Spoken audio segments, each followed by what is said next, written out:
महाराष्ट्रातल्या सर्व शेतकऱ्यांसाठी सर्वप्रथम आनंदाची बातमी की मान्सून मध्ये 17 मेला अंदमान बेटावर दस्तक देणार आहे. म्हणून ही सर्वप्रथम महाराष्ट्रातल्या शेतकऱ्यासाठी आनंदाची बातमी.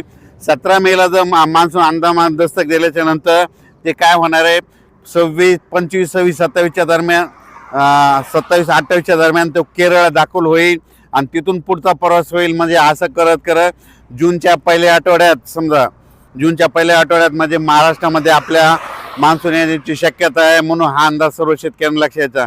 म्हणजे सांगायचं झालं तर 17 जूनला मात्र अंदमान बेटावर मान्सून दस्तक देणार आहे. म्हणून हा अंदाज सर्व शेतकऱ्यांनी लक्षात यायचा. शेतकऱ्याला सांगू इच्छितो की आजच्यानं कंप्लीट 22 दिवस पाऊस राहिला आहे. तुम्ही शेतीचे कामं करून घ्या, कारण की मान्सून आणखीन 2 दिवसानं 17 मेला मात्र अंदमान बेटावर मान्सून दस्तक देणार आहे. म्हणून हा अंदाज सर्व शेतकऱ्यांना लक्षात यायचा. आजच्यानं कंप्लीट 22 दिवस पावसाला शिल्लक राहिलेले आहेत. म्हणजे पाऊस 22 दिवसावर आलेला आहे. म्हणून शेतीचे कामे करून घ्या, म्हणून हे देखील सर्व शेतकऱ्यांना लक्षात यायचं. तरी पण तुम्हाला सांगते, ह्या मेमध्ये जवळपास आज आहे 15 मे त्या 30 मेच्या दरम्यान काय होणार आहे, दररोज राज्याच्या काय होणार आहे, विविध भागामध्ये म्हणजे सगळ्यात जास्त पश्चिम महाराष्ट्राकडे मान्सून पूर्व अवकाळी पावसाचं हे सावट चालू राहणार आहे. म्हणून हा अंदाज सर्व शेतकऱ्यांनी लक्षात घ्यायचा.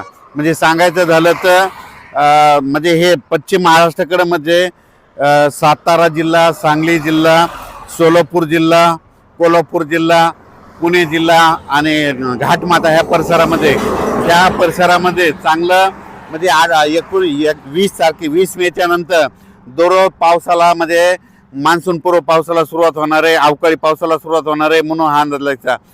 हा पाऊस राज्यभर सगळीकडे पडणार नाही, मात्र पश्चिम महाराष्ट्राकडे मध्ये काही जिल्ह्यामध्ये जरा जास्त पडणार आहे.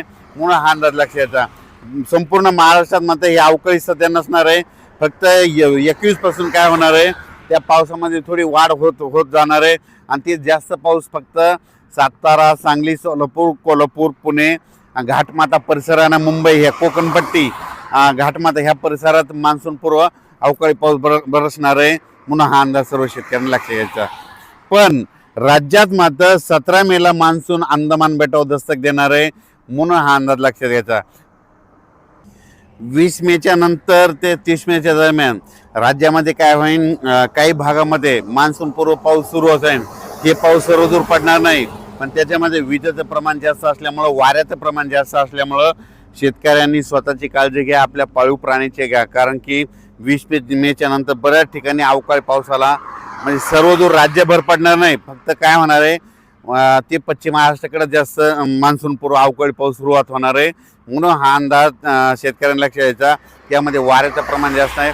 पण हे सर्वप्रथम खास करून आजचा जे अंदाज देण्याचा उद्देश आहे, 17 मेला मात्र मान्सून अंदमान बेटावर दस्तक देणार आहे आणि तिथून 10 दिवसांना केरळपर्यंत येणार आहे आणि तिथून पुन्हा 5-6 दिवसामध्ये महाराष्ट्रात दाखल होऊ शकतो. म्हणून हा अंदाज लक्षात. त्याची अपडेट आपण दररोज देणार आहे. पण सर्वप्रथम महाराष्ट्रातल्या शेतकऱ्यांसाठी आनंदाची बातमी, 17 मेला मान्सून अंदमान बेटावर दस्तक देणार आहे. म्हणून हा अंदाज सर्व शेतकऱ्यांनी लक्षात घ्यायचा.